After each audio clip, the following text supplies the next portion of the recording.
Let's get it on then, shall we? Mwah.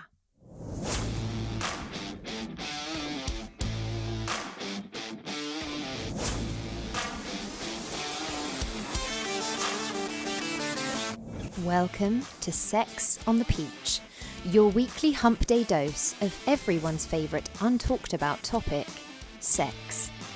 Let's get honest, let's get open, let's get comfortable, and let's get into this week's show. It's that time of week again. It's hump day and sex on the peach day. I'm your host Peach, and today's episode is a super light-hearted, fun, open conversation with my gorgeous friend Kayleigh McKnight. Kayleigh and I are kindred spirits in that we are proud, promiscuous women who aren't afraid of enjoying sex or masturbation or pleasure, and so today's conversation is about all of those things. Sex toys, orgasms, solo play.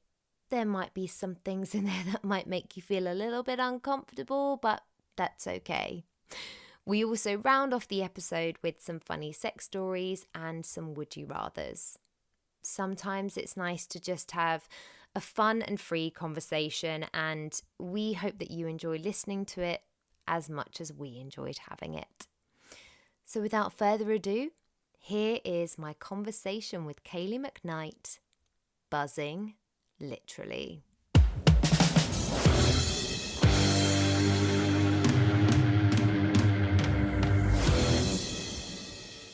Kayleigh, thank you so much for joining me today, my sketty little friend. That's me.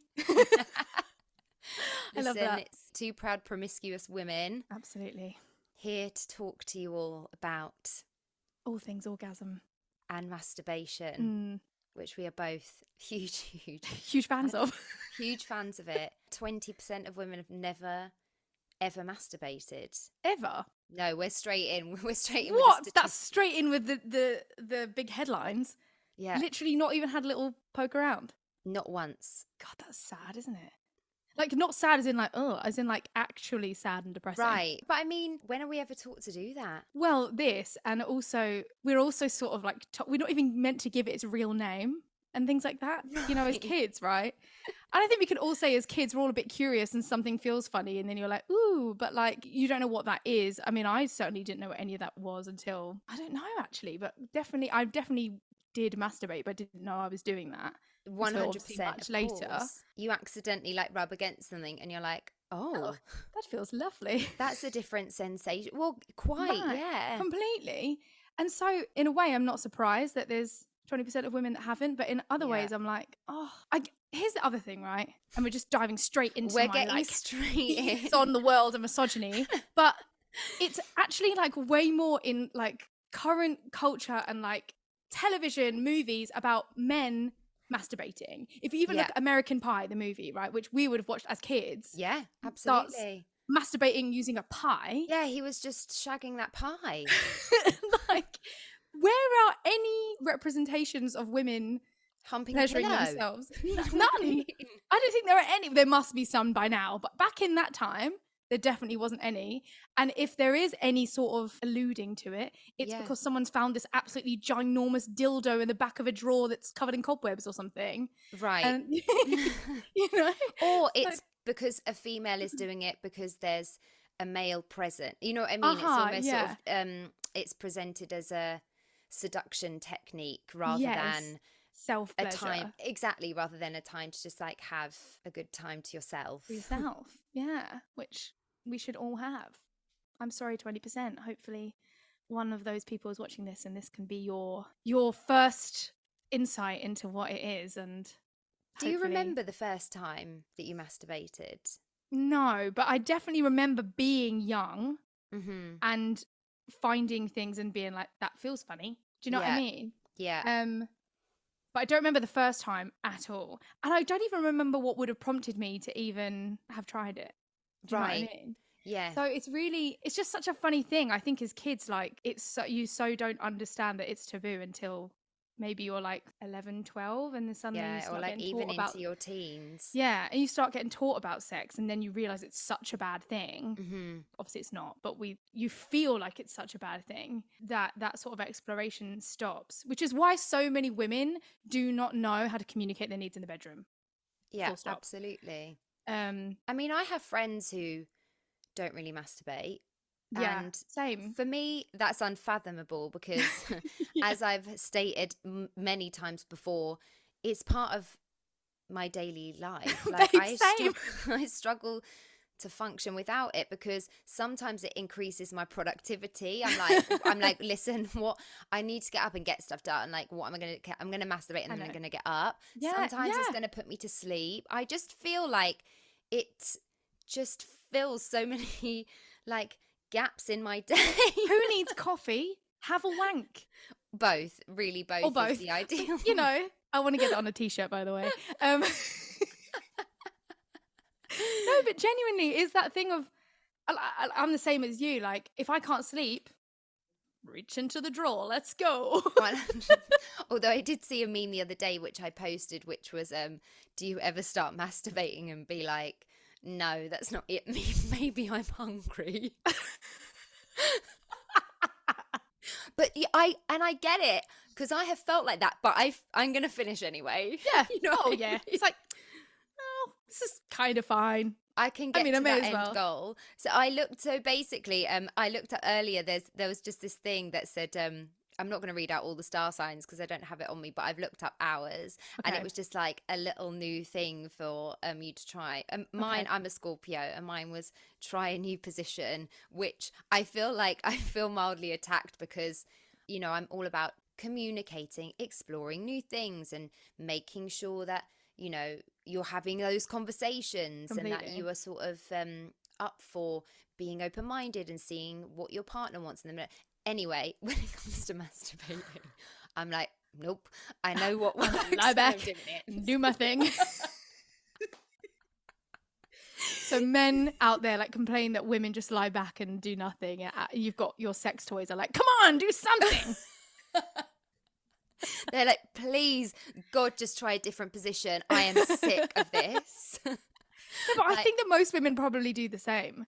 Mostly because, though, when I'm masturbating, I know it's going to be over very quickly because I know exactly what to do to get it done. Right. And I So always don't, read articles, and it's like, and fair. Do you know what? If you want to expand your masturbatory experiences, then I absolutely am here for it. Yeah. But they're always like, set the scene, whereas I'm like, it's whatever Light a candle, is, whatever I'm wearing. burn some incense. No. Set the scene, and it's like, touch yourself all over, and I'm like, Do you know what that reminds me of? Have you seen the 40-Year-Old Virgin? Yeah.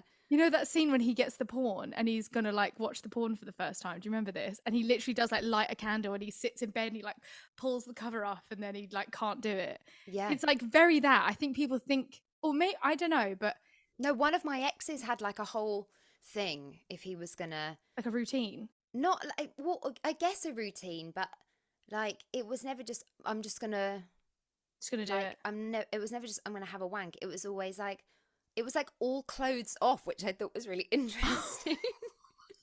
I'm not a naked person at the best of times, so I just had a vision of some guy being like, I need a wank, and just starts taking his top off. Like, as with everything, obviously no judgment, whatever No, works not for at you, all. But I that's the whole vibe. I would know. never think about that because It a took man me can by just literally surprise. unbuckle his trousers and then it's there. You don't even have to take anything off. Sometimes I'm like, I'm annoyed. I'm wearing pajama bottoms, and I'm like, oh, it's actually a faff. Like, can I make this work through the pajama bottoms so I don't have to take them off? The classic through the underwear wank. Everyone's done it. I love a through the I love a through the underwear too. On a serious note, I've got the giggles, but I have so I speak to women and vulva owners a lot about this because I kind of want to make sure they're prioritizing their pleasure, obviously, always. It's like my main thing. And a lot of women have said, oh, with toys, like I feel a bit too sensitive, like it almost yeah. and I'm like, darling, it's through the underwear. Yeah. That's the way. Yeah. And especially if at the beginning, because like I think over time, like you also get used to it. Like in the beginning, it's always like, whoa. Well, the But first time I had an orgasm was with a vibrating dildo, but I didn't use the dildo. I just used it as a the vibrator. vibrations, yeah. And like, I did not know what on earth was happening. Babe, it's the first time is always like, you feel like you're about to combust. My three best friends bought me that as a birthday present. Obviously, they knew they were actually starting young, and it was pink, sparkly, vibrating dildo from Ann Summers. Obviously, of course, they bought it for my birthday, and I was absolutely buzzing, literally, and went straight home that night. And at that point, that was for my 16th birthday, and I lost my virginity at 15, so I'd already having sex, but orgasms were like not even a thing. A myth. Mildly considered. I was like, I don't even know what that means. Like at this point, we're just putting things in places. Yeah. You know what I mean? Like pleasure's not a conversation or a thing that's on the table. We're just, I guess, putting things in holes and hoping for the best. Yeah, completely. So they got me this vibrator and I took it home, and I almost didn't realize it had happened, but at the same time I was like, what on earth is happening to my entire body? Yeah, for sure. It is the strangest thing. Do you know what? I've had that recently. I think I've said this to you over cocktails. Yeah, we wished we recorded that. We had a fantastic drunk conversation the other week. That conversation should have just it should have just been the episode. But I bought I can't remember what it's called. I think it's actually called the Satisfier. But there's also a version of it called the Rose, which is like super, super popular. Everyone's talking about it. Yeah. God tier. And it's a God tier sex toy. It's a clitoral suction toy, which is a new type of sex toy that's kind of come about in the last couple of years. And it's a game changer. And when I say I am recommending it to every single person I know with a vagina, with a vulva, I am recommending it. Because actually, to be honest, I'm recommending it to men too, because using it during sex is the best thing. Get that on your partner. Oh my God. Get it on them. Get it on your partner's clitoris, because they will have the best orgasm of their entire life. And it is just, yeah. So I know that feeling. I've had it recently. And also let us say that the men and penis owners out there who see sex toys as their friends and not their competitors. Friends. We salute you. However, the ones who don't, listen, we haven't been taught that way, so I get it. But I am definitely trying to advocate for more men to see lube and sex toys and all of these things. They are just some extra little things to bring joy into your sex life. They are not going to replace you. They're toppings on top of the cake. They're not the actual cake. Exactly. You know? Maybe I want some sprinkles. It's like the chocolate on top of the cappuccino. Ah, exactly. I still, like, this is the thing. I've had partners where we've used toys and then had sex where we don't use toys, and both is great. You know? Both it doesn't have to be every time. No. But sometimes if it's just not happening, that little addition can just kick something into a new gear. And that's the thing as well. I think it's hard for men sometimes to understand that for women, coming and having an orgasm is like 80% of the time a psychological thing. You have to be super relaxed. You have to be really comfortable to let go in that situation. And some women biologically, people with vaginas and vulvas can't orgasm through penetration alone. Well, 18% of women and vulva owners do. 18%. Do just 18? Yeah. Do come from penetration? 18% of women and vulva owners come from penetration. Yeah. That's really, again, I say it's sad because it's just like, I think as well that's hard for I mean, as people who are like, well, obviously don't orgasm through penetration and to be fair, it's way less for me. Way less.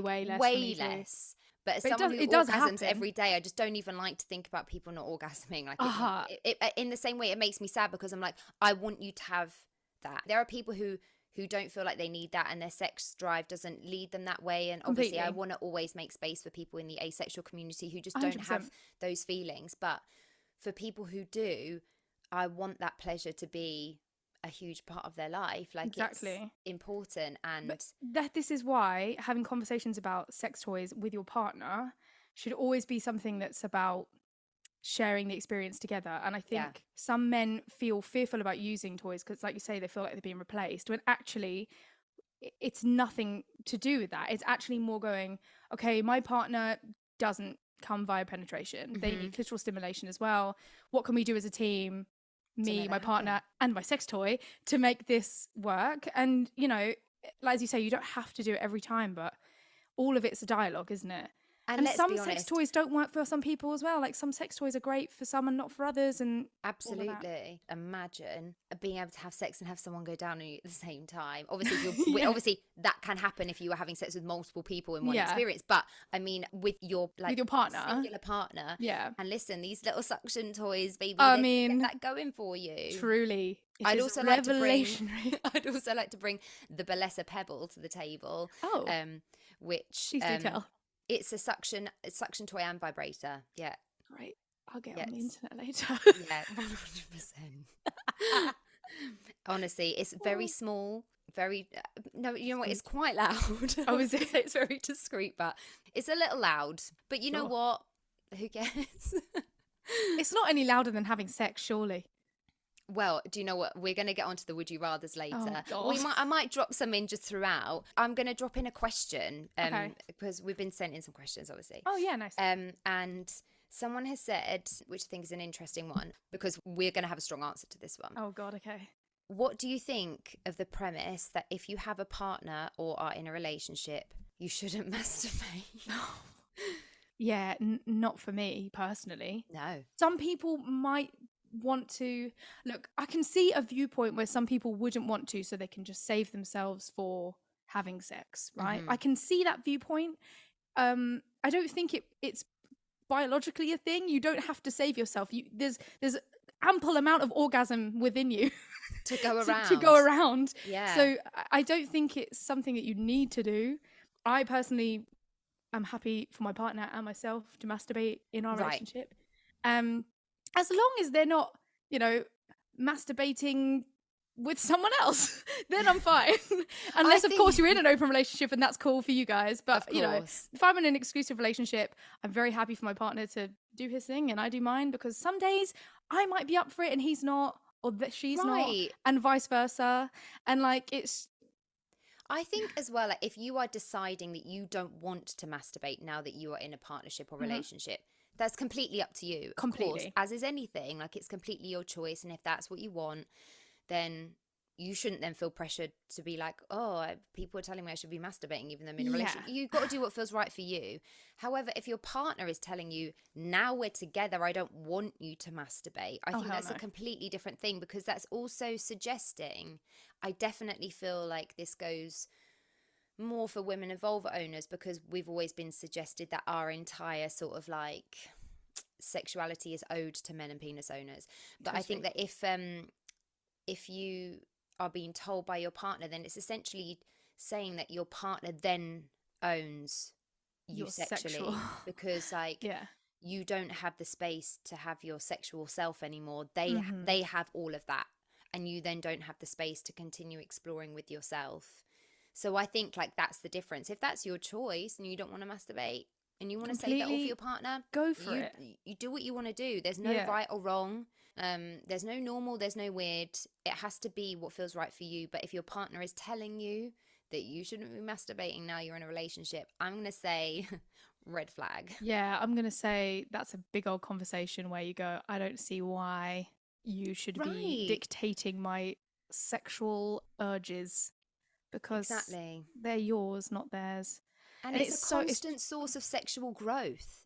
Completely. It's I say that I'm like, I literally masturbate the exact same way twice a day, every day. Yeah, but that's like, only I'm growing. That's only because you've had that conversation with yourself multiple times and you know it works, babe.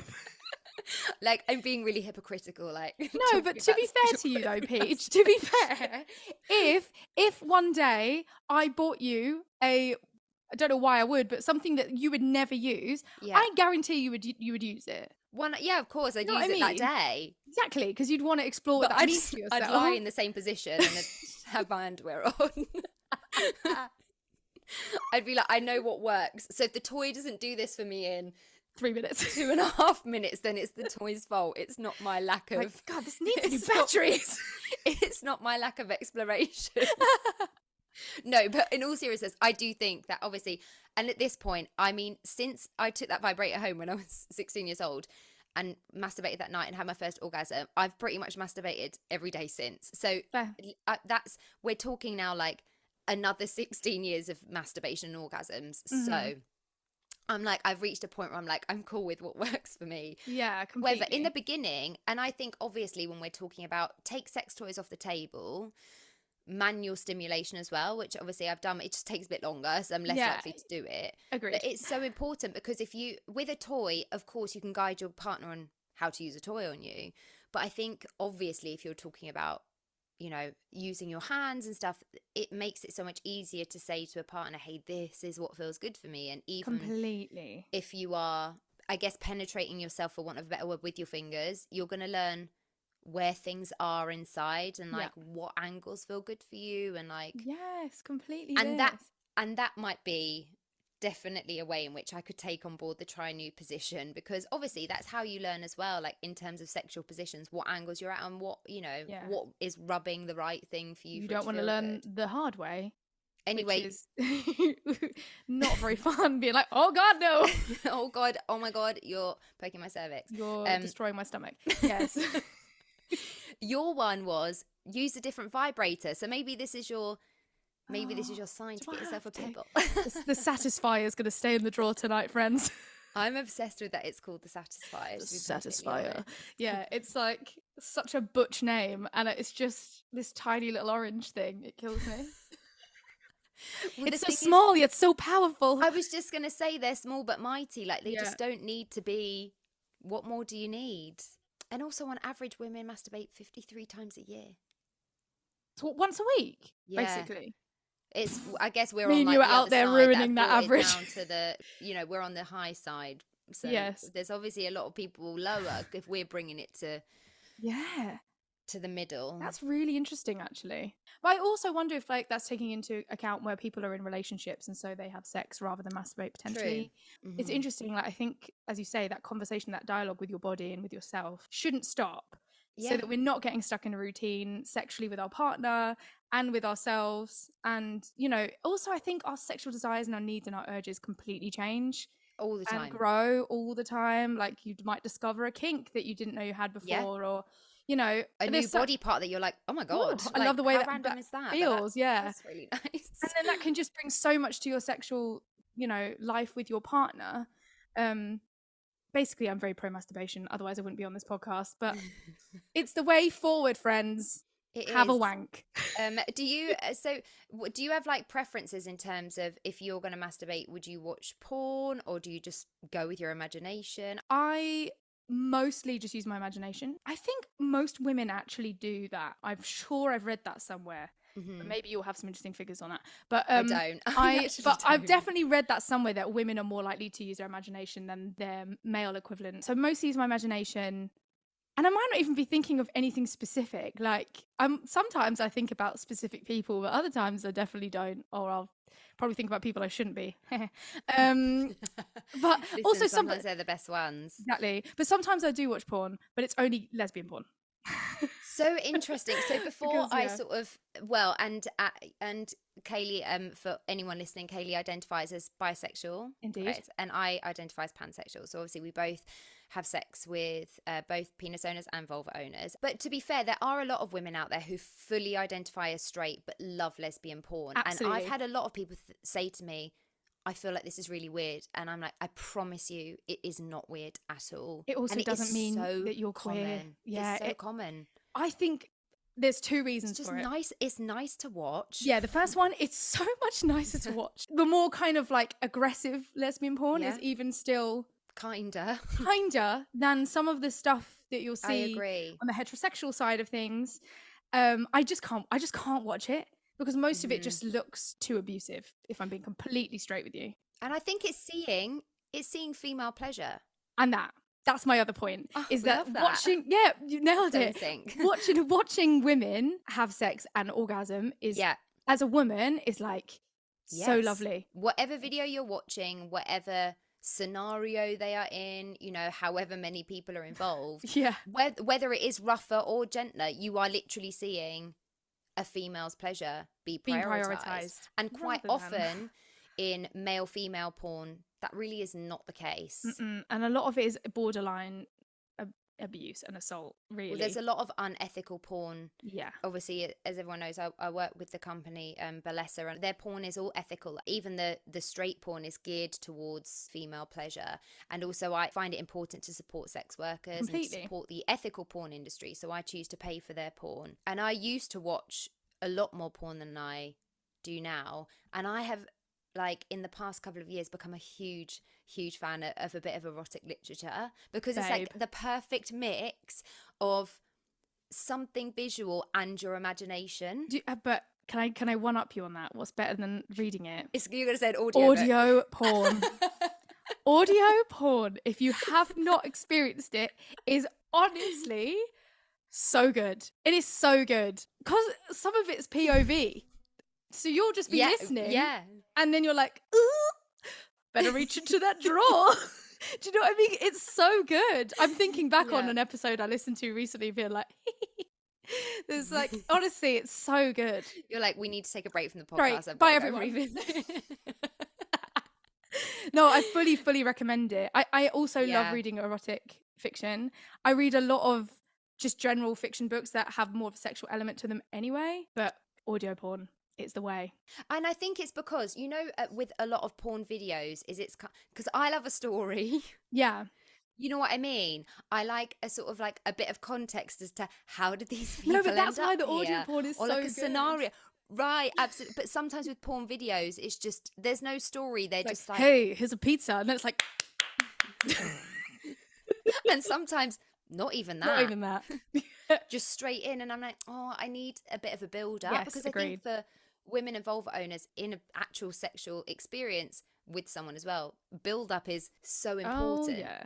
It's key. It's not going to happen. Yeah. I mean, it's very unlikely that it will happen if you're going straight into it, unless there's a context. But usually if there's context, that means you will jump straight into it. It's because it's been built up over a long amount of time. Does that make sense? No, absolutely. Yeah, like you've been waiting for that moment to happen. Yeah, exactly. Yeah.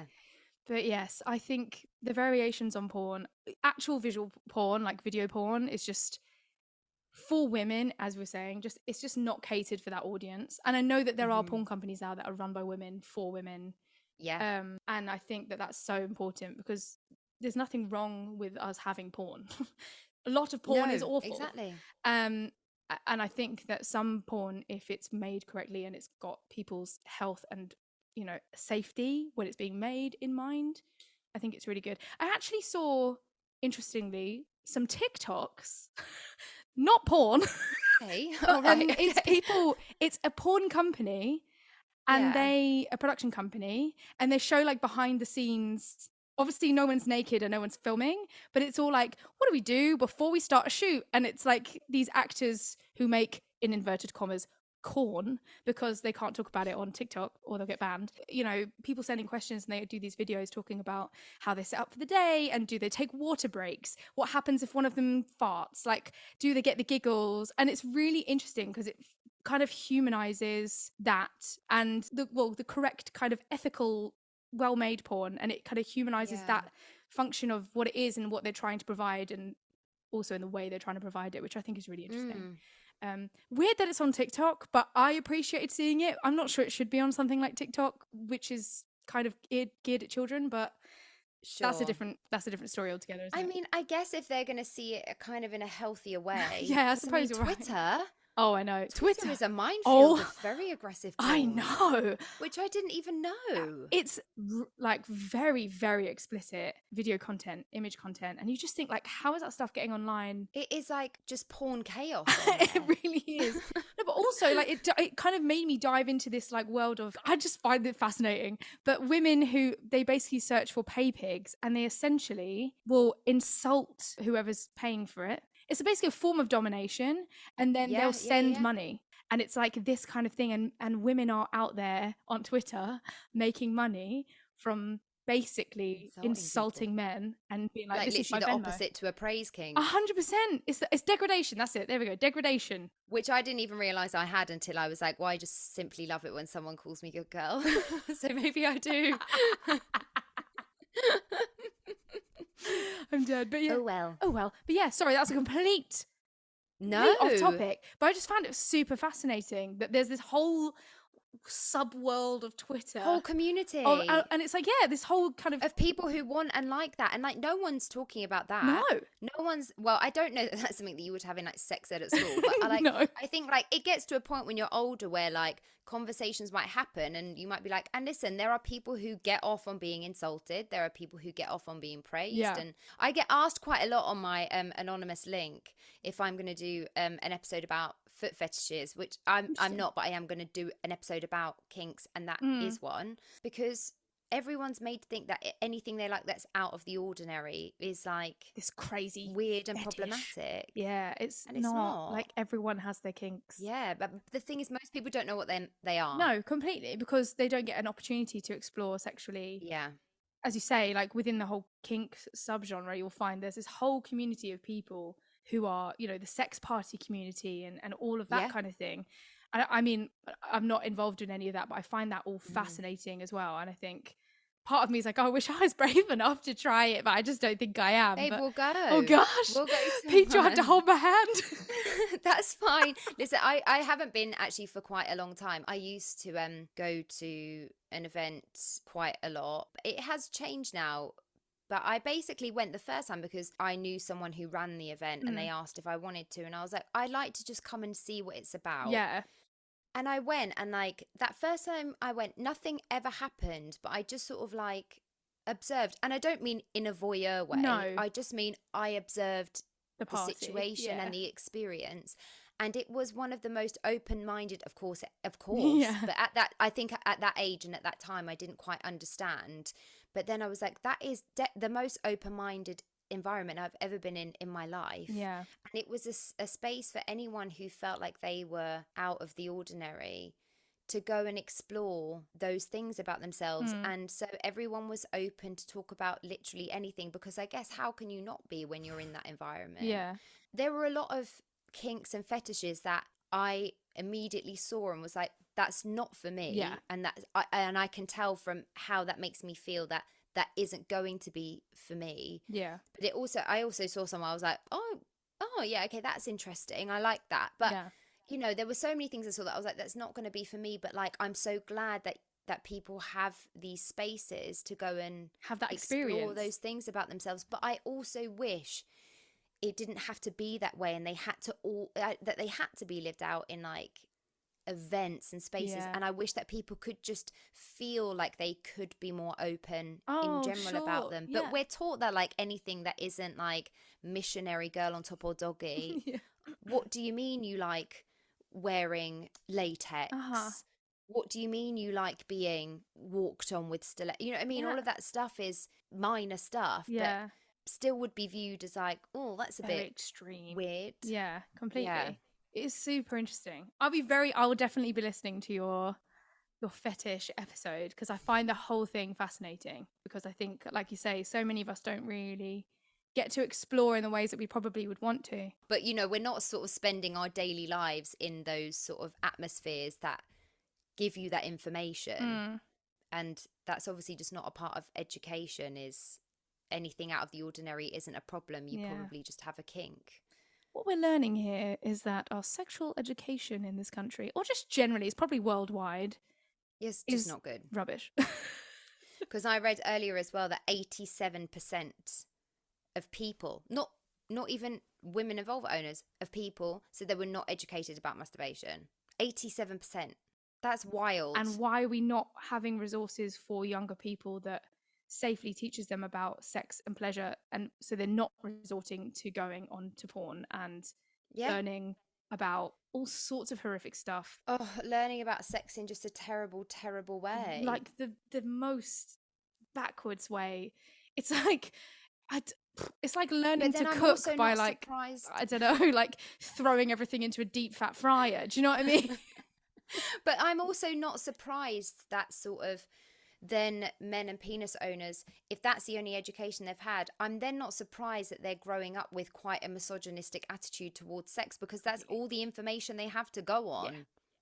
So you know, I don't blame or judge. I just want to change it. Yeah, completely. On that note, actually, that takes us to another question, because someone has sent in, do you ever feel judged amongst friends, not partners, actually, so that's quite interesting. Do you ever feel judged about friends, not partners, for having a high body count? Now, I know that question was aimed at me, but luckily luckily for you all, me and Kayleigh can both quite comfortably answer this question. You got 2 for the price of 1. Woo! Do my friends judge me? I would say no. If they do, it's Have silent. They'd never done Yeah. it, tell me. No, and to be honest, none of them judge me for that, for the body count. Do some of them not judge is the wrong word. Are some of them concerned about some of the experiences that I've put myself in? Sure. Okay. And then I've come out being like, yeah, you're probably right. That was a bit stupid. Do you know what I mean?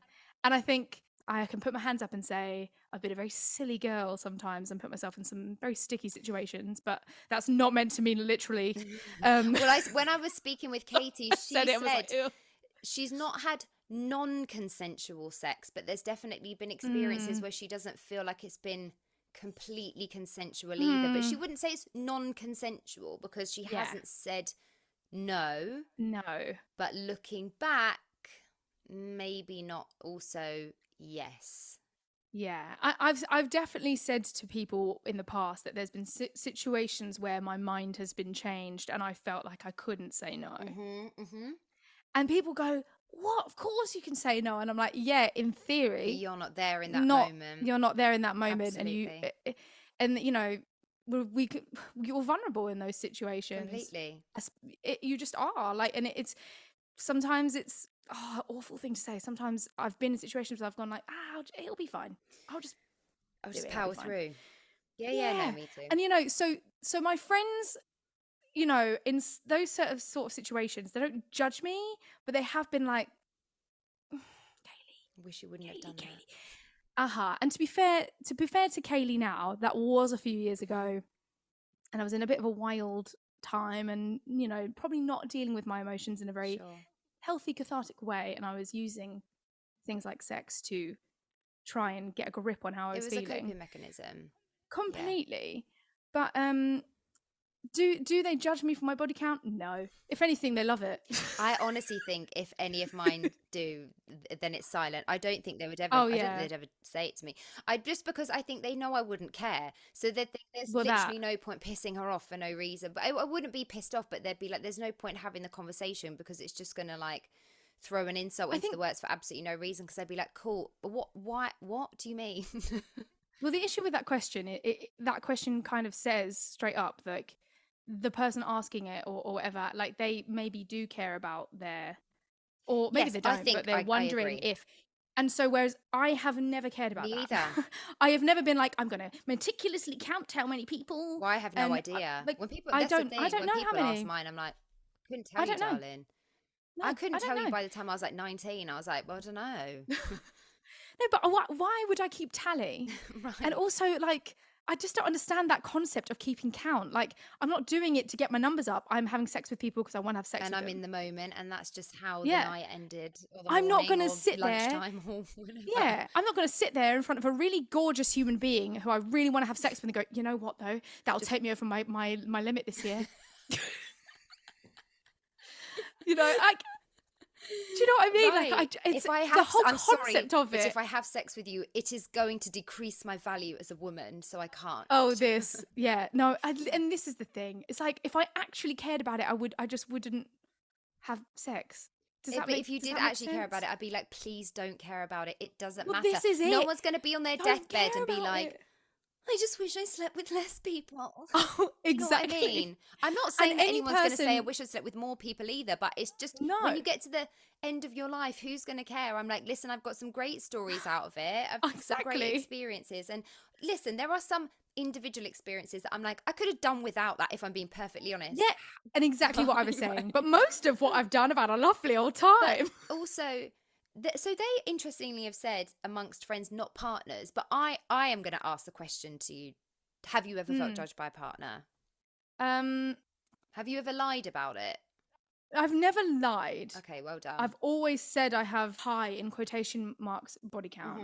I don't know the exact number, so I can never be like, I've only had sex with like this many people. But like, I had one guy on a date actually recently, And I don't know why this came up into conversation, but we were talking about sex. And I think I said something like, would body count matter to you? And he was like, I just don't want to know. Okay. He's like, I just don't want to know. Whatever you've done in the past is your business and not mine. And I was like, that's refreshing. Yeah, so fair. Also kind of like, but if I told you that I'd slept with 300 people, for example, would you then not like me? Yeah. Do you know what I mean? Yeah. And I was like, but no, I mean, I've never had a partner be like, well, no, I can't be with you now because you slept with this many people or whatever. In some relationships, it's meant that like we've had really open sexual conversations about things, and they've turned out to be more of an active participant in like the sex party community or something than I'd first thought of and things like that. Because suddenly they think that because I have got sexual experience and I've not just slept with 3 people, that suddenly we're on a level playing field and we can actually have a conversation about it. Because for men, it's completely fine to be a participant in multiple sexual partners and all sorts of doesn't matter if it's 1 or 1,000, you know what I mean? Yeah, exactly. I'm always like, never gonna lie, because what's the point? That's good. It's too much a part of like who I am, and I'm a very sexual person, and I like to have a healthy sex life with my partner. So I can't suddenly have a load of interest in sex and then, you know, tell them I've slept with 2 people. I guess unless those 2 people had been other long-term relationships that you'd had very active sex lives with. Yeah. I've also been single for like 5-6 years now. I've had like short relationships within that time, but I've not had a long-term partner in a really long time. So I think someone would know I was lying. See, my issue is I had been in kind of one long-term relationship after another. And so people would be like, but how did you fit all these people in? Which was it's a really problematic question. But so I'm like, obviously like not about lying. However, when I first met my now ex-husband, because listen, I just found out I'm divorced. Woo! Yay! Woo! Get that vibrator out and celebrate tonight, girl. 9.5 years later. Wow. His divorce. I've got my own surname back. I'm back to being a miss. I mean, I hate that. I'm not interested in it. I think I get cheaper council tax because I'm now single and not married. Yay! But anyway, I digress. My ex-husband, and listen, he's a little bit of a misogynist. We're just going to say it. But the first time he told me how many people he'd slept with, which I'm not even sure why, because I don't care. I'm not like, I don't want to know, but I'm like, you don't have to tell me, because I really don't care either way. But I don't care either. He was a little bit of a misogynist, and sort of, I had that, I loved him. I had that feeling like it might be a problem. Oh, and so when he and he was also like 9 years older than me. Oh God. But when he told me his number, I was like, same. It was like nowhere near it. I was like, exactly. Oh my God, it's meant to be. We're exactly the same number. But then he was kind of like, well, I'm 9 years older than you. So anyway, it obviously came out further into our relationship because I'm not a good liar anyway. No, and I'm surprised I even got away with that in that moment. And obviously just into our relationship, he was like, well, wait, I thought it was this many. And I was like, I lied. I was like, oh, I think like I was just talking about like long-term sexual partners. Oh, help. Peach. Yeah, and it was all a bit messy. And so I think, but to be fair, that's the only partner that I have felt judged by. However, I have had the odd partner admit, which I really appreciate, admit that it has then made them feel a little insecure. But that's fine, that I have because they've told me yeah. we can have that conversation. It's literally not going to make any difference, because whether I've had sex with one person, 100 people, 1,000 people, my experience with you sexually is going to be completely different to all of those sexual experiences, because you're a new person. So it's not going to make any difference how many people have been before. Yes, my sexual taste might have been expanded by experiences, but again, that's something we can just communicate as and when it comes up. I think this is what people don't understand. Like, it's not like the more you ride a bike, the better at riding a bike you get. Every time you have sex with a new person, it's like riding a new type of vehicle. Yeah, it's not even a bike anymore. This time it's a tractor. The next one's a lorry. Do you know what I mean? And You're having to learn how to use gears and how to drive automatic, you know? Absolutely. And I love a metaphor. Have you noticed? I'm completely here for it. I'm completely here for it. And like, I'm anti-using, obviously we know I'm anti-using language and words like good or bad in terms of sexual experiences, because I think what works for you might not work for someone else and all of that. But, completely. you know, I, at this point, have been having sex for like 15 plus years, but I sometimes, you know, even now have sex that doesn't work for me as good as sex did that I had 12 years ago. Completely. And that's not because it's bad. It's You've just got rusty. It's not because my value as a woman is decreasing. It's because it's just all about compatibility. It's all about that collaboration. And by the time I'm like, and communication is obviously key. By the time I'm 60, I'll have been having sex for like, what is that, 45 years. And I'm sure then I'll be having, sometimes I'll be like, oh, that just didn't really work for me. You know what I mean? So I just don't see how it's in any way relevant. It's not relevant is the answer. Well, exactly. That is. End of the podcast. Goodbye. Drop the mic. I wish I could. It's attached. Sorry. Good question though. Really like genuinely good question. Because I've been asked that on a different channel recently. Similar kind of vibes. And like it's just really interesting that it's such a hot topic, especially for women. Yeah. And it's because no one says to men and penis owners, hey, do you feel judged on your body count? Do you know what? They'd probably feel more judged if it was like 2. Yes, completely this. Yeah, completely. Which is, it's just bizarre. It's like it's completely the opposite end of the spectrum, because then people are like, well, why aren't you shagging around? It's like if I met the love of my life and then he turned around to me and was like, I'm a virgin, I've never had sex before, I'd be like, great, let's go. Literally, I've got a blank canvas to work with. Let's do it. I can just teach you exactly what I like. That's what I mean. It makes no difference. As long as you have a connection with someone, and whether that's someone you've known for 6 months or 6 minutes, who cares? No, it is a completely different landscape of conversation for men and penis owners and women and vulva owners. And I am hoping one day, I don't think we'll be around anymore, but one day there will be a society where just it doesn't matter. But yeah, no, not. And also, I'm so kind of like out with my opinions. Like, let's talk about why that makes you feel uncomfortable, because that's really what it is, isn't it?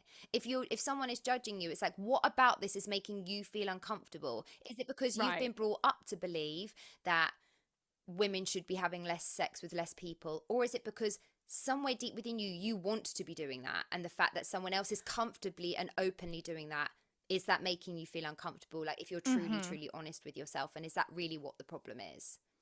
That's such a good way of looking at it. And I think the reason it doesn't normally come up for what do your friends think about your body count is because most of our friends don't really care about the sex life we're having, because they're having their own. It's true, although I'm really always content like, with the sex life that they're, you know.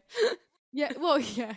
But like, whereas if your partner asks that question, you both have a invested interest in that, because you're about to have a investment in each other. Partnership.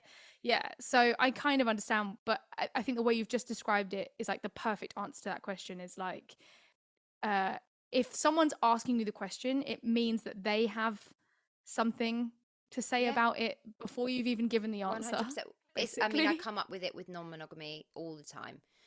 And I'm like, I feel like it makes you feel uncomfortable, either because it's just so far beyond your comprehension because of what society has told us, and that's okay. Like, we can talk about it and work to just sort of, I don't want to change. I'm not trying to turn everyone non-monogamous or polyamorous at all.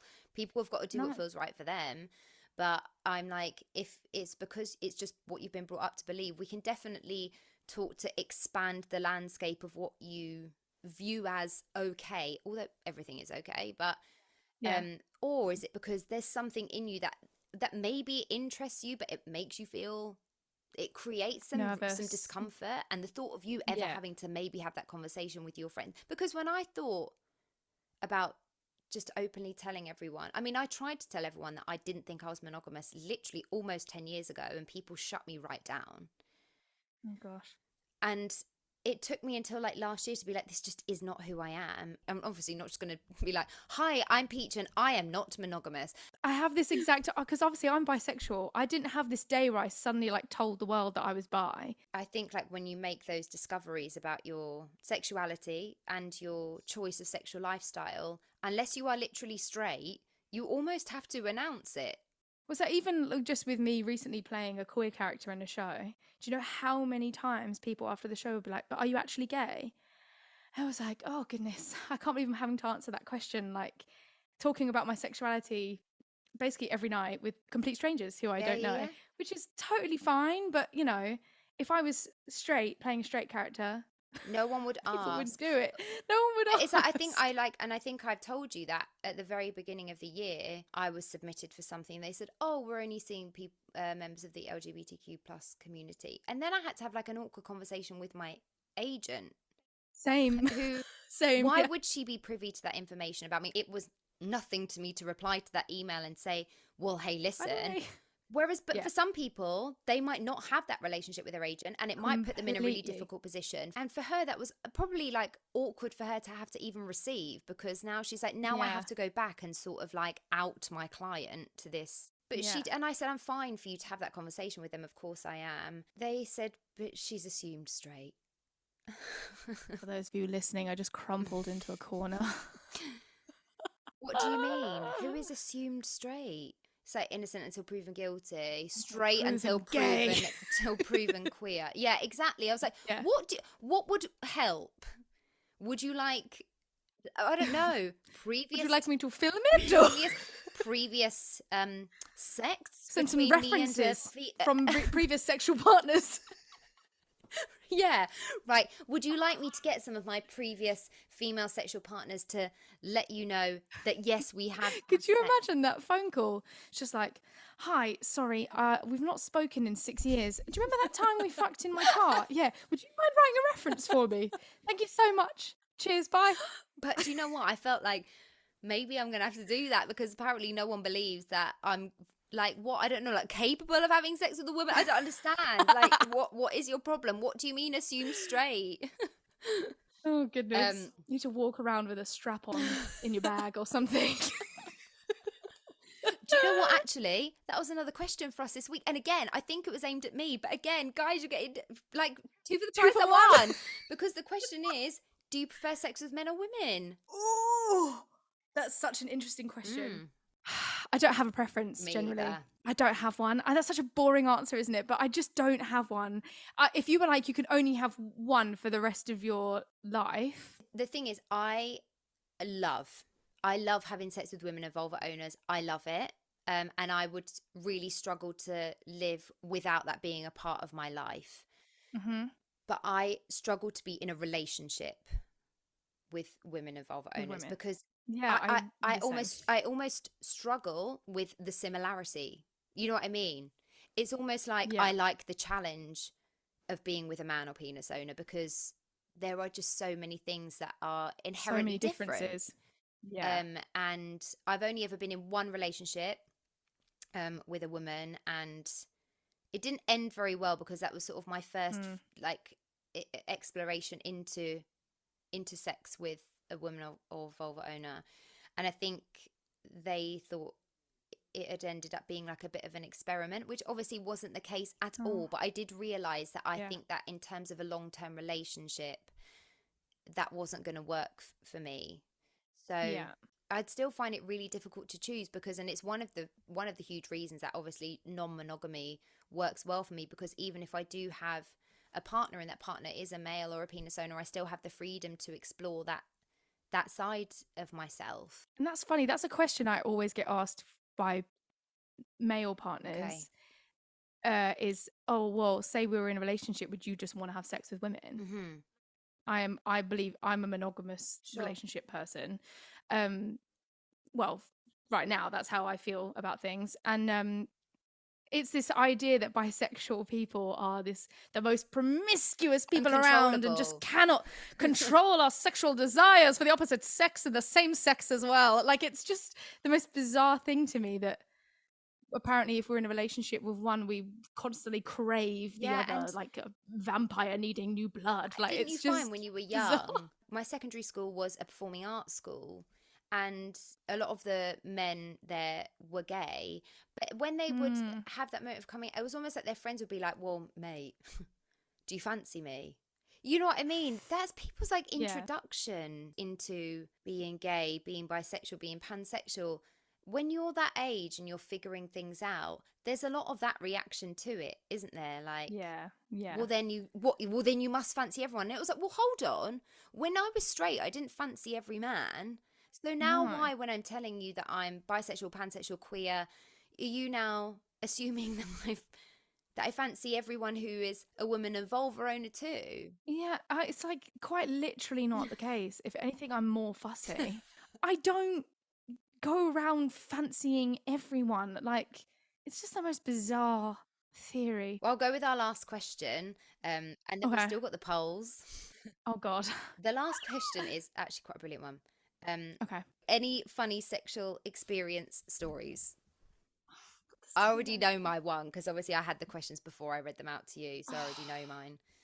The thing is if I say any of mine, like, I'm just gonna out someone, and I just feel bad. Okay, I'll tell one while you tell. Yeah. Okay, so Yeah. listen, I say funny. It wasn't funny at the time. Oh God.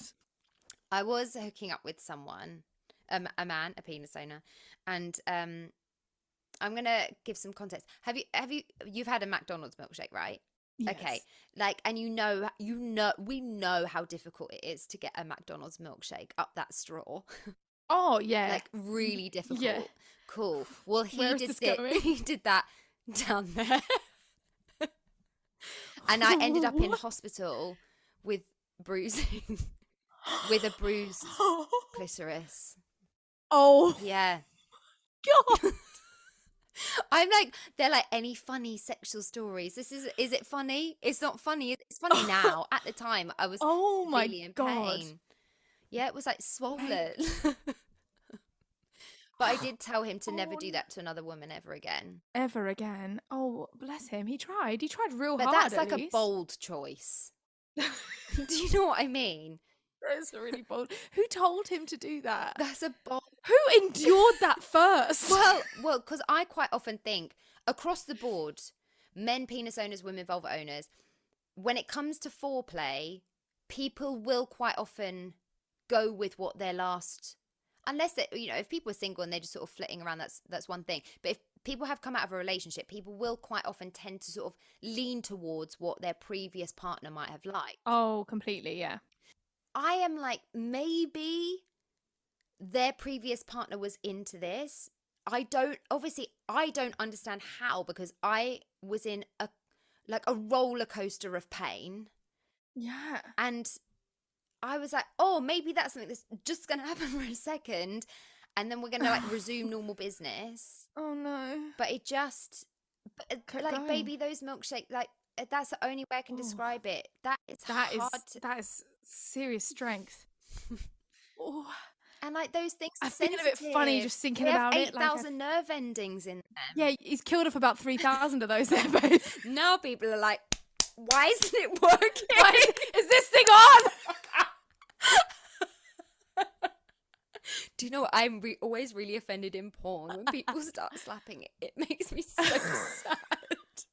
I'm like, why is this happening? But why are you hitting it? right, but it happens, right? Oh, it's You see, like, people like aggressively hitting someone's a guy clit, and I'm like, aggressively why are you hit my doing tits this? once.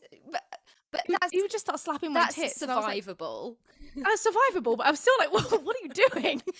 It's one of my worst things is seeing porn and seeing that aggressive, and I wouldn't like it if someone did that to me. So If someone did that to me, I'd be like, excuse me, sir, what did she do to you? Everyone is into different things, so maybe that would work. I'm sure that would work for someone, but Yeah, completely. I am quite a Not for sensitive you. little gal down there, so hence the Oh, once babe. through the underwear.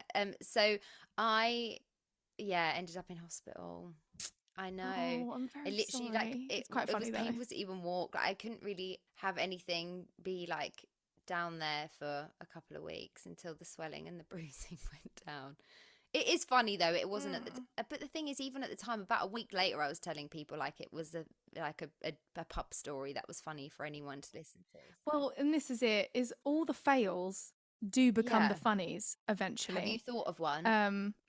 I'm trying, like, honestly, most of my sexual experiences have been kind of fine. Like, I've got a couple here and there that are like, oh God, I wish I'd never done that. I have a couple here and there that were absolute mega fails. But not many funnies. Not many funnies. I mean, there's the classic, like, fanny farts that never stop. Which, again, no one talks about that. When it starts, I just remember there was one time where we'd finished and it just wouldn't stop. After is worse. It's like, yeah, so like, you know, usually it happens when you've been doing like doggy and then you like flip back around or something. And like, we'd finish, or like the last few, you know, goes, it'd been a bit like a sort of mini one that I thought no one would have noticed. And then like at the end, it was just non-stop, all out fatty farts. Just relentless. And it's that thing of like, you try and get off the bed without making a noise, but it gets worse. And then you try and run to the bathroom and it's like... I can feel, so like if I'm having sex with someone, I can actually feel, and when it's coming. Not when it's coming, I can literally feel like an air bubble get pushed into me. And I'm like, sometimes it almost feels trapped, and I feel like I'm having sex with someone and it almost feels like they are like pushing against it, and it's just kind of it kind of, I don't even know if that's a thing. Maybe I should find out if that's okay.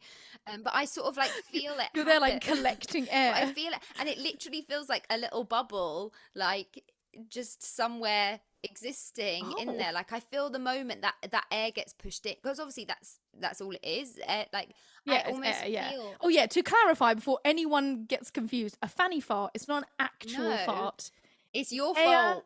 It's your fault. Yeah, it's air getting trapped in the vagina and it releases again. But, yeah, in terms of other funny, that's like a hard one. It's really hard because actually, like, the funny ones are normally just because like you knock heads or something. I've had sex with people where like we've ended up in like a full laughing fit, but it wouldn't be funny to anyone else because I don't really get it. No, exactly. It's funny because like in the moment it's hilarious because it's all serious, then suddenly one of you like sneezes or something.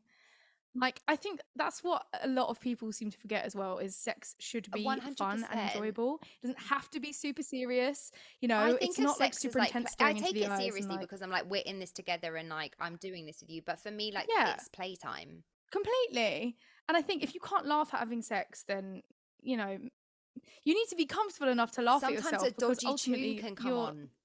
You know what I mean? You can have a rogue Spotify shuffle on and you can be like mid-bang. Oh my God, I've just remembered a funny story. Because you could be like mid-bang and then like, I don't know, like Anything Goes comes on the Spotify shuffle and you're like, we don't need this. You're going to hate this. Are you ready? Oh my God, you're going to hate this. Oh God, this is another one of my classic stories. I can't believe I forgot this. All the friends will know this one. So this was a few years ago and I was in a French musical at the time that's really well known. And I just finished the show and was on my way home, and I was also in the show with one of my housemates, and he convinced me, well, I was a bit like, oh, like I'm a little bit like frisky. He was like, oh, like message someone on Tinder and just get him to come over, because he's, you know, very sexually open, liberated as well. And, you know, so we were both as bad as each other really. And I was like, good idea. I'd been messaging someone on Tinder a couple of days and I said to him, I was like, oh, come over. Like, what are you doing? He was like, actually, yeah, I'm free. Bearing in mind, the show comes out at 11:30. So I got home at 11:30. This guy, I've like got music on in my room. You've set the scene. Poured a couple of drinks. We spoke about earlier, you've set the scene. I've set the scene. Yeah. And then this guy shows up at my door. And then, so we're just chilling in my room. We're having a drink and we're chatting and stuff and some music on. And he knew that I was an actor. Like, we'd spoken before and I'd said that I was in that French show. And he was like, can I put a song on? I was like, yeah, go for it. No. He puts on, God, he was the lamest fan. Ladies. Oh my God, he has a lamest He puts on Lovely Ladies. Anyway, the song that the French prostitutes sing to lure the sailors in to have sex with them, that was his song of choice to set the mood. I literally was staring at him like, are you well? Is everything okay? Anyway, long story short, reader, I had sex with him because I just didn't know what else to do. It's one of those ones that I was like, oh, I shouldn't have, but he was there, and I was like, well, I made all this effort to come here, and I feel bad kicking him out after he's sat here and played me the lamest soundtrack. like you didn't know that was every single word. Exactly. I'd literally been singing it 3 hours previously. Yeah, no, that's if someone like came into my room and played Popular, I'd be like, I'm gonna need you to leave my house, and maybe not just my house, maybe the country. Die now. You know what? As you say, any fails are funny. Not every. Most fails are funny anyway. And you know now what? I can look back and laugh. At the time, that was a good story. To be fair, it was. I'm glad I remembered it because I was really sad that I didn't have any good funny ones. Between a bruised clit and lovely ladies, we've all been having a fantastic time. I know. Fantastic time. Back to statistics. Do you know that, not really statistics, do you know that the ability to orgasm can be genetic? Because I did not. I did not. That's really interesting. Though, apparently I've read somewhere as well, you know those dimples that some people have in their lower back? Yeah, I have them. I have them too. And apparently if you have them, you're more likely to orgasm through penetration because it's something to do with your tendons running through your pelvis. Gosh, I've never heard that before. How interesting. I know. I mean, I don't orgasm all that much through penetration, so maybe my dimples are just on cutting it. But I mean, I don't think it means you do it every time, but I've heard it's like you're more likely to. Because I remember reading an article that was like, if you feel like you need to pee, push through.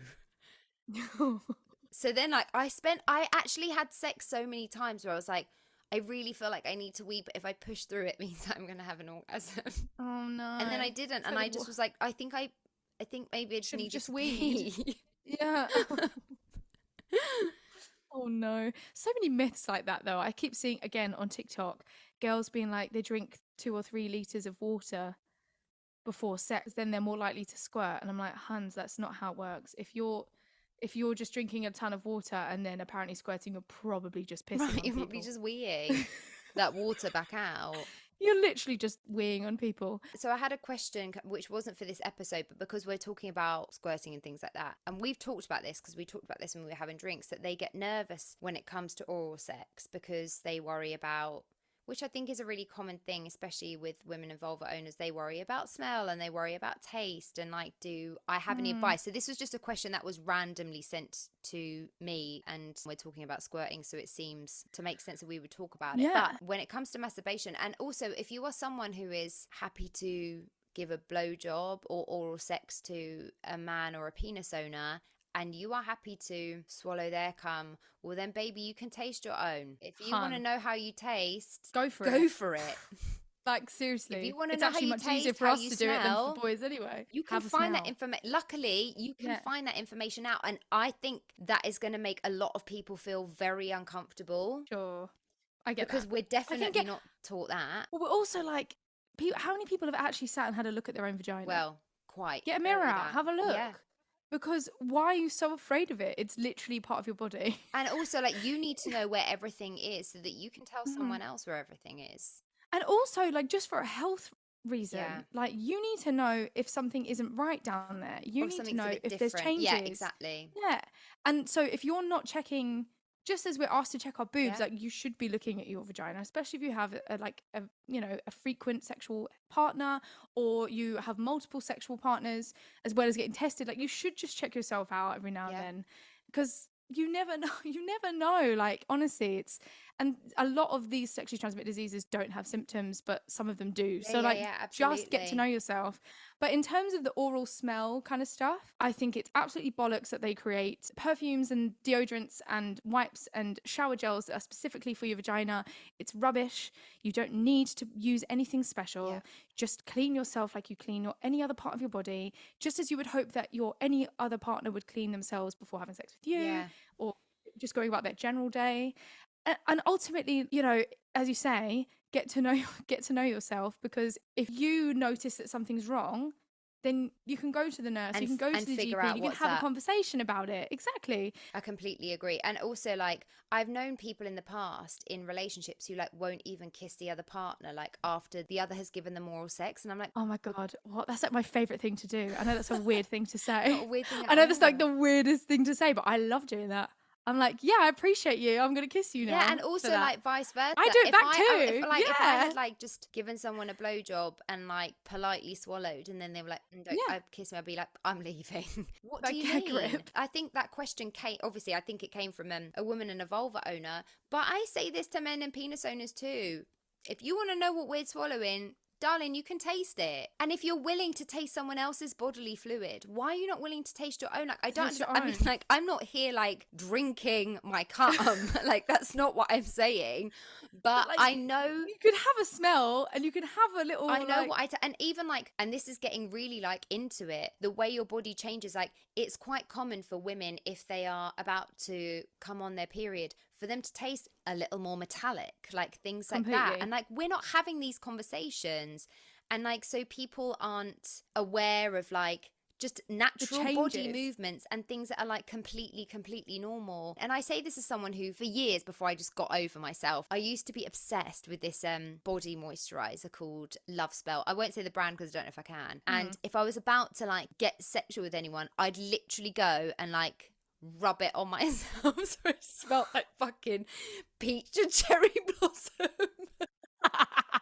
But you know what? Moisturizers just don't fucking taste that good. So, like, I don't know what I was thinking, because that was probably, like, not the best experience. And then I just got over myself, and I was like, listen, bodies are natural. They're going to do what they're going to do, and it's all going to be fine. And also, I'm actually, like, intrigued, like, what someone experiences if they are going down on me or this or the other. And now I know, and I'm like, well, I'm okay with it. So, honestly, like, I think the more we just get to know ourselves, the better, right? Because also, like, the length of your cervix changes dependent on where you are in your cycle. Right. But essentially, when we are closer to ovulation, the distance, your vagina basically distance gets shorter.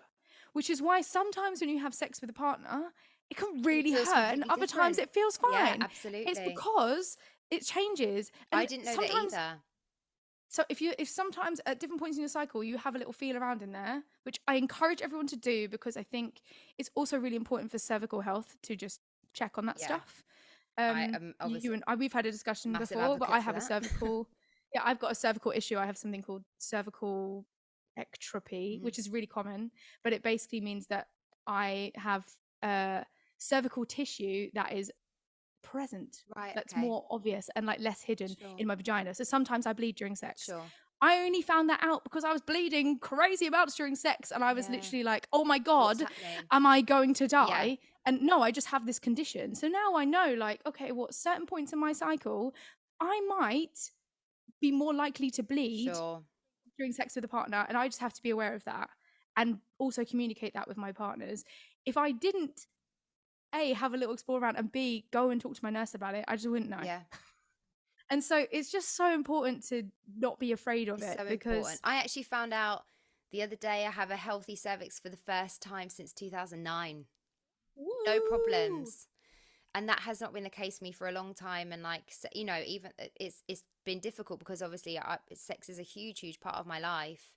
And I've always had to really keep all of that stuff in mind and really stay on top of it, because sexual health in terms of cervical issues and literal like cervical cancer issues have not been easy for me, and they've been like problematic over the years, but we've stayed on top of it, and here we are, healthy cervix for the first time since 2009. But okay, on this note though, and I know we're meant to be talking about oral sex, my cat has joined me, by the way. All women and vulva owners, please go and get your smear tests. 100%. If you are listening to this right now and you haven't had your smear test in the last 2 years, I think it is, and you're over the age of 25, call your GP. Should we do some would you rathers? Yeah, go on. Okay, so I put out some would you rather polls on my Instagram, and they turned into some healthy debates actually with also some of my straight male friends. Interesting. Yeah, I just thought it might be a fun way to end this episode. Okay. So Kayleigh doesn't know what the would you rathers are, so no, I've not. We're going to go with them, and I'm going to also release the results, which I haven't, on my Instagram. So here we go. Would you rather only be able to have sex in 5-minute increments or 5-hour increments? 5 minutes. Really? So you're with the majority. 125 people voted 5 minutes and 39 voted 5 hours. My reasoning here is that I quite like a quick naughty shag. Okay. And I think 5 hours of sex would just be horrific. But also, but you could that do 5 includes minutes everything. on. True, but maybe you do 5 minutes on and then you have like a 5-minute But I'm breather, just and then not 5 minutes on, and orgasming then in 5 5 minutes minutes, breather. whatever we're doing. No, but maybe with it's a toy. Maybe get the yeah, toy true. involved. But maybe it's the like it's called edging, isn't it? Yeah, it is called edging. Big fan. I Okay, love it. technical Big term. fan of edging. But it's basically edging, right? Yeah. You could do 5 minutes on, 1 minute off, and then do another 5 minutes, or even exactly. But there's nothing to actually. That's a good point. I didn't think of that. There's nothing to say that you can't just get straight back to it. Work smarter, not harder, Peach. You could do 5 minutes, 30 seconds off. I chose 5 hours. I'm gonna get you some like Savlon. No, but I didn't think of it for as the chafing. I didn't think of it as 5 hours of like straight raw dogging penetrative sex. I thought of it as 5 hours from like making out, and then maybe you get a bit handsy, and then you know what I mean. It's still a really long time. Do you not get hungry? With breaks. Yeah, you do. Like, I need a snack. I could do it if there was snacks and water nearby. But listen, I'm a big fan of your theory, so I'm going to change my answer to 5 minutes, because I'm here for that. And also, I love edging, so anyone who hasn't tried it or who doesn't know what it is, so it's basically getting each other closer to the point of orgasm each time and then stopping. But sometimes edging, like people who are fully into tantra, people will be edging for days. Oh yeah. And I would lose my mind. But then also part of me is like, I want to try it. But when I'm at that point where I'm like just about to, and then it gets taken away, like I feel like I could murder. You know what I mean? So I just don't know. If I ever see you in the news in like 20 years time, you've been arrested for murdering some poor person, I'll be like, I know how it happened. I know the motive. Oh, right. But anyway, if anyone hasn't tried it, and I think that's a really good thing for people in long-term relationships as well to try, because you know it's not agreed. It's just like a new way to sort of like invigorate something new into your relationship. If you haven't tried it before, you might be really into it, but if you haven't, like, could you imagine trying that like throughout a whole day if you're a couple? Like you've got a Sunday at home chilling, and then like the whole day is just like doing just that. winding each other up. Like even the thought of it like makes me feel like I'm going mad. I also heavily encourage those partner toys. Although listen, the little remote controlled one. I see. I've never used one, but I definitely would love to. I did wear one at a press night, and my partner at the time thought it was really fun to turn it on while I was talking to my agent, who is not my agent now, my old agent at the time. And it was not it was ideal. Stressful, but however they are really fun. So I really, really think that that's a really fun thing to try. Okay, let's move on to the next one. Would you rather have regular mediocre sex your whole life, or amazing sex every few years? Oh, that's really hard. Considering like my entire premise of both my life and podcast is you don't have to have sex that feels regular or mediocre for you. This question really stresses me out. It's stressing me out. I feel like are you going to just be like, I will furiously masturbate and then have amazing sex every Precisely. That's what I'm trying to weigh up here. I'm trying to weigh it up. I feel like I'm going to go for the amazing sex every few years. Once again, you are with the majority. 104 people voted for that, and 43 people voted regular mediocre sex your whole life. I just don't think there's any point in mediocre sex, which is precisely why this podcast exists. Yeah, and just like literally invest in like the best toys of your life for the other couple of years. It makes that that feels painful. Let's just move on actually, because we didn't like that one. This is one of those ones where I'm like, can't bear it, it's too stressful, moving on. For me, there's only one answer to this next one. Like, this is madness to me. Would you rather have an extremely loud orgasm every time you were near a piece of fruit, or never have an orgasm again?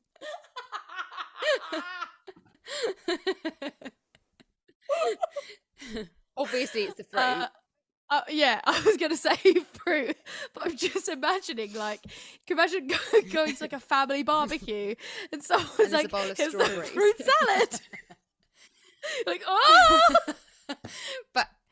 But surely that you never have an orgasm again. Well, like, what would I do with my time? What would I do with my life? No, because also just like, no, I would definitely orgasm near the fruit. It would be an interesting existence. But you'd get used to it. Yeah. Yeah. Yeah. What did the people say? 132 people voted for loud orgasm near fruit. And 16 people voted for never orgasm again. So that was like a quiz on Instagram. And then I realized you could do polls. So actually I had lots more votes on the polls. Okay, okay. Would you rather only ever have sex on top or only ever have sex on bottom? Bottom. Great. Purely because my knees can't take it. So 419 people voted. 419. I know. Okay. 63% only ever on bottom and 37% only ever on top. So this is actually one of the ones that I had a conversation. So one of my very, very close male friends, I saw that they had chosen only ever on bottom. And I was like, okay. I was like, let's talk about this. And so we got into a debate and he was with another male friend of his.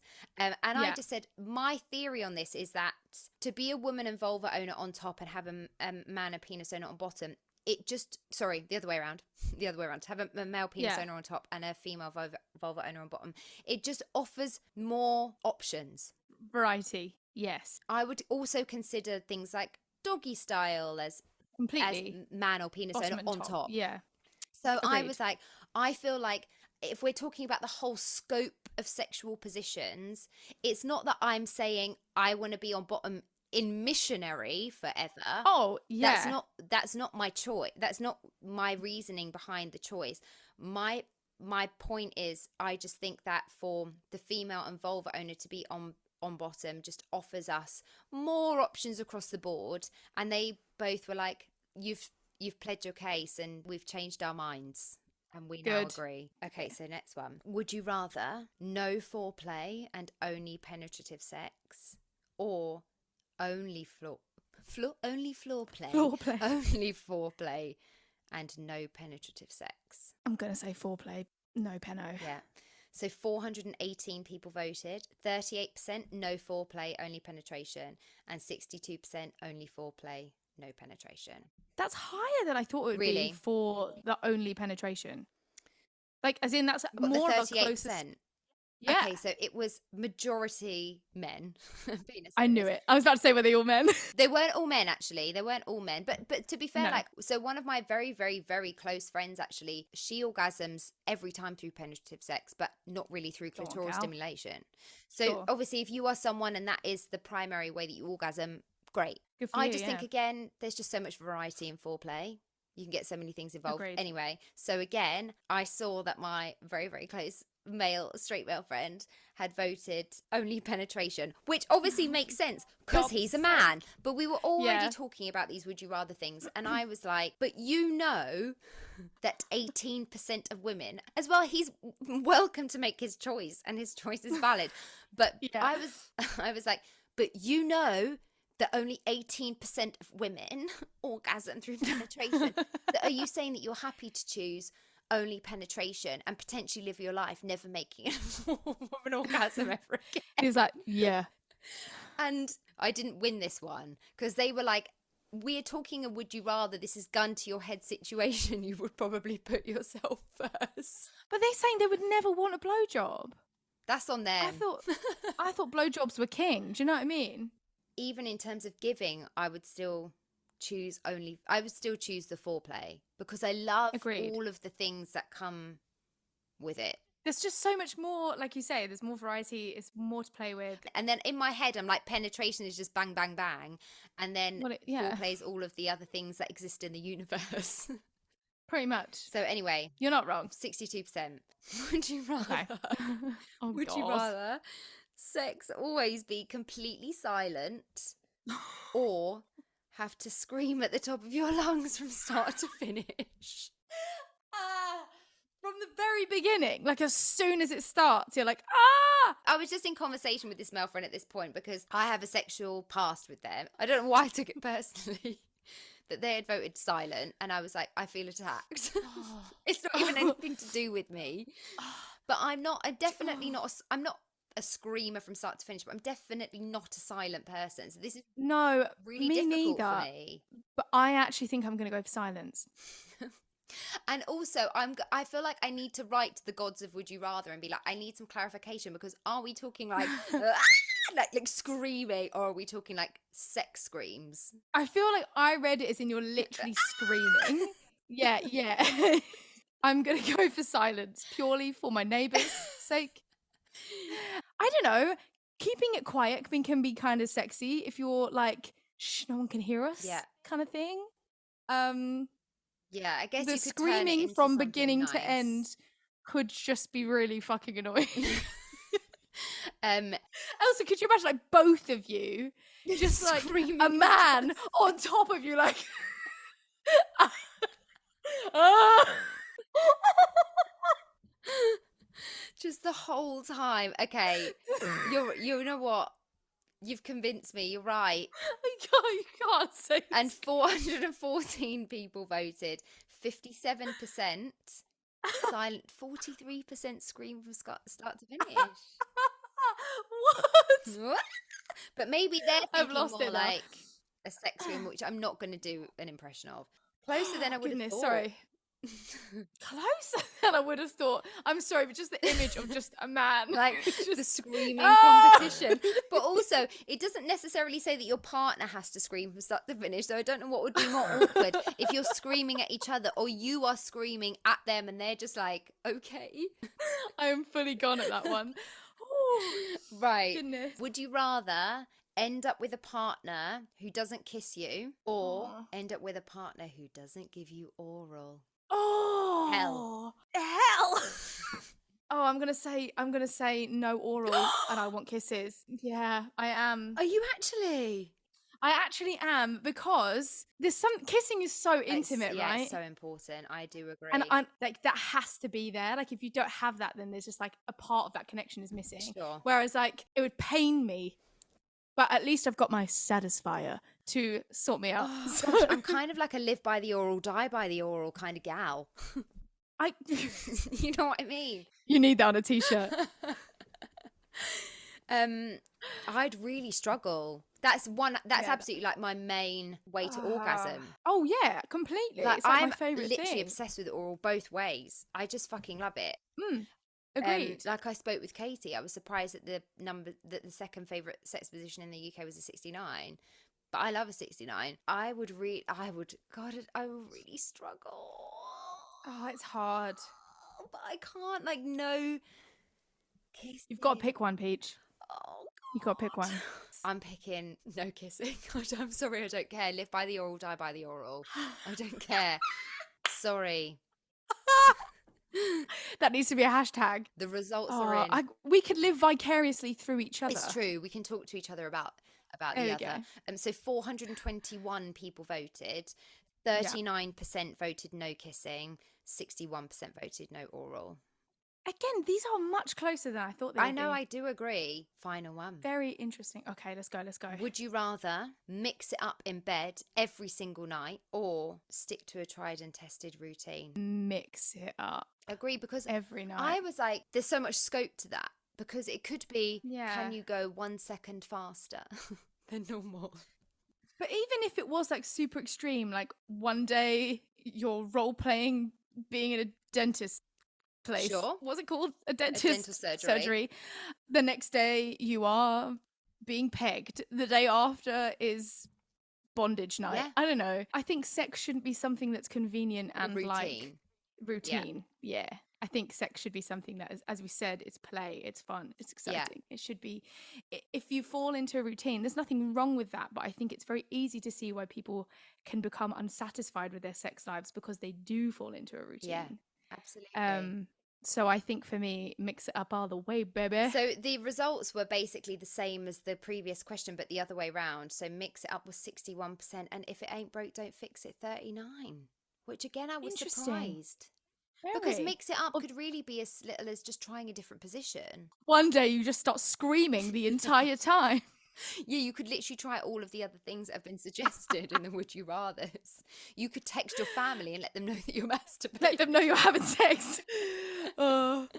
Thank you so much for coming and speaking to me today. And listen, to anyone listening, it's been a funny episode and we've had lots of jokes. But what I need you to know is that Kayleigh and I are both strong promoters of proud, promiscuous women who love masturbation, who are all about female pleasure and orgasms. And so live by the oral, die by the live oral. by the oral, die by the oral, or as Kayleigh might say, live by the satisfier, die by the satisfier. But, you know, so if anyone wants to reach out to either of us with any further questions, and of course, we've had fun this episode, and I hope that you've had fun too. And I hope that you might feel a bit more open to go and talk with your friends about orgasms, or you might feel like you want to try masturbation or something new within your masturbation, as apparently I need to try a new position and Kayleigh needs to try a new vibrator. But there's always space to keep trying new things. And so I hope that maybe you just feel like you now have the space to discuss these things, or maybe you're going to go and taste yourself. Which always sounds so weird, but I really mean it. You know what? Don't knock it till you've tried it. Listen, quite literally. You might love it. You might just be like, cool, I'm glad to know that's what other people are dealing with, and now I'm going to move on from that. But Kayleigh, would you mind dropping your social medias in case anyone would like to reach out to you after this episode? Absolutely. I'm on all of them under the same handle because I am very easy. That does actually make life much easier. So it's Kayleigh, but it's OHHKAELI. Oh, Kayleigh. Oh, Kayleigh. Yeah, that is what I am on Instagram, Twitter, Facebook, the lot. And listen, if anyone out there ever feels insecure about body count, we've got you. We've got you. Don't not worry. Need to be insecure. Any questions that you've got about even queerness, anything like that, Please send them our way, because we hear you, we see you, we've got you, and nothing's weird. There's no judgment here. None. But thank you so much for coming on and being another flag flyer for prioritizing pleasure. Always. And it's been amazing having you on. You've been an absolute dream, and hopefully everyone can laugh along with our I hope so. With our giggles.